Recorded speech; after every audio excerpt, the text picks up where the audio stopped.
Hi everyone, this is Sid, and Samsung is ousting another phone. And the great thing about Samsung is they have phones for everyone, for every budget. If Galaxies take care of the flagship series along with S series and the Note, they have got J and A series for the budget categories. This is J2. It's a successor to Samsung entry-level phone Galaxy J2. It's the 2016th model of it. Let's quickly unbox the phone and then we talk more about it. But before I do that, I'll first talk about the box itself. It comes in this yellow box and you can see it's been made for India, and you see the S-Bike mode, you have the smart glow. I'll talk about these features pretty soon. Apart from that, you get VoLTE, it's got an HD Super AMOLED screen, it's got an ultra data saver. Some of the specifications are mentioned here. So it's a pretty neat box. Now let's unwrap it. So there goes the cellophane, and now let's quickly unbox the phone. So here you have the phone. Let's take it out. And there's a film of plastic on the back. Let's quickly unwrap it. There's a bump here for some reason. Let me just turn the phone on and keep it on this. Oh, there's a protective film on the front as well. Let's take it out. So the phone does not turn on. Maybe there's a battery given inside. Let's turn this cover over. So here you have some of the manuals, the quick start guide. There's one in Hindi too. You've got the warranty card and other things. Let's keep them on the side. You've got a USB charging cable. You get a power adapter. You get a pair of headphones. And there you have the battery. So that's the box, a view of the box for you guys. Let's quickly unwrap the battery and put it on the phone, and let's turn it on. So as you can see, this phone has a removable battery, which is a convenience that has been lost in this era of smartphone. And also the back cover is removable. Let me quickly put the battery inside, and now let's power the device on while we take a look at the back panel itself. So here we've got the SIM card slot 2, here is SIM slot 1 along with an SD card slot, and of course here's the battery.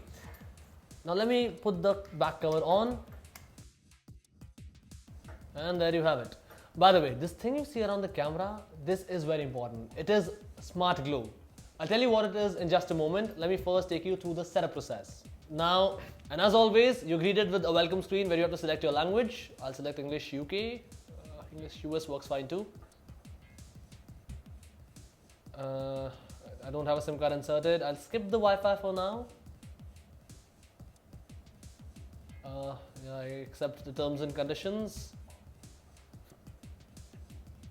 Let's set the date and time, whatever they are.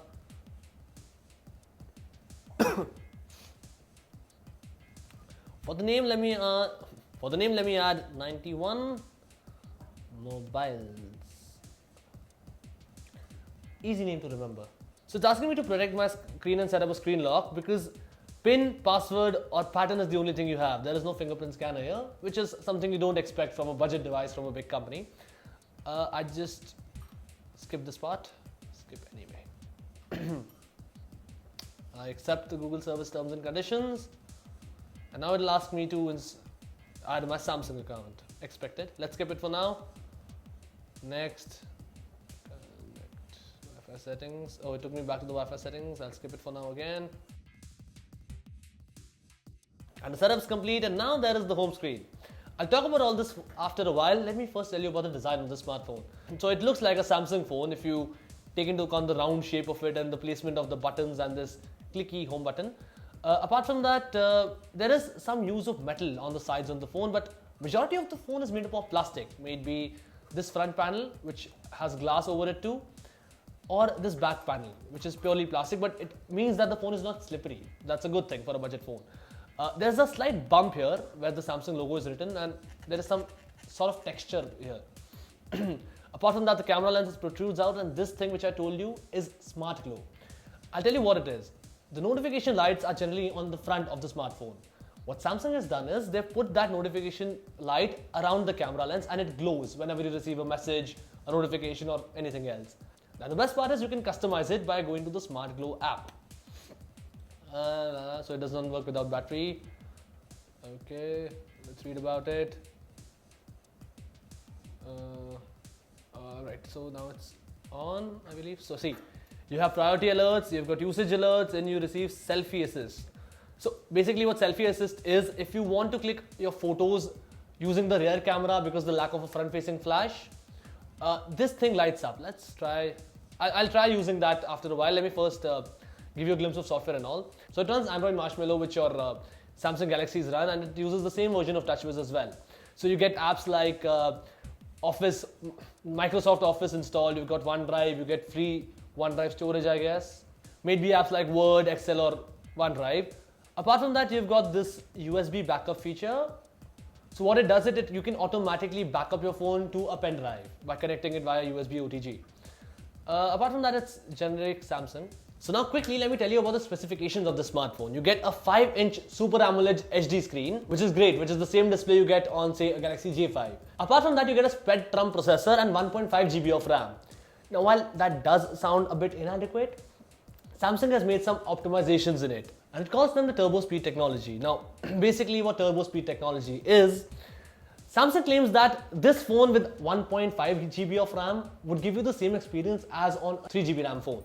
How it does it is by optimizing the phone very well and closing background apps like call, like dialer, messages and browser.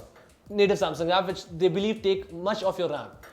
So whether it's true or not, you'll only find after our review, but the phone appears to be fine. It's quite snappy. Now let's head to the cameras. You get a 5 megapixel front camera and an 8 megapixel rear camera. And you remember the Smart Glow feature which I told you is, you remember the selfie assist feature in the Smart Glow? Well, now I'll demo it for you. So basically, if you want to take selfies from a rear camera because the front one lacks flash in the dark, say, you go to this mode, you go to rear camera selfie.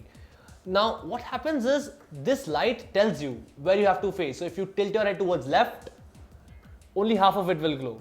If I go up now, only this part glows. If I am in center, everything is illuminated. That's how you know when you have to click a selfie. So that's a good feature to have. Apart from this, you also get bike mode. Samsung Galaxy J5 too has a bike mode, but it also has NFC, which means you put an NFC tag on your bike and you tap it there and it gets automatically activated. Here, there is no NFC, so you have to manually activate it through the quick setting toggles. So that's pretty much it in terms of the specification part. Now the phone is priced at around 10,000 rupees. And that is not a bummer because it's a Samsung phone. However, the question is, why would you not buy different phones like a Redmi Note 3 or a Eco One S, or even for 2000 more you can get a Samsung Galaxy J5. Now you do get an HD Super AMOLED screen on this one, but there is one issue.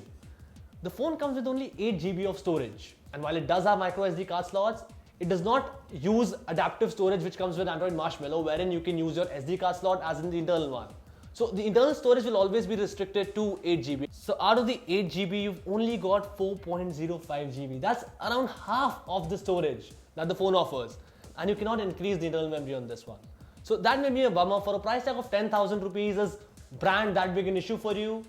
Does the phone live up to its expectation? How is the turbo speed technology? Well, all that and more will be answered in our full review. This was just a first impression to catch you guys up to speed what the Samsung Galaxy J2 2016 has to offer. That's all for now. Subscribe to our channel for more such content. Meanwhile, give this video a thumbs up and share it with your friends.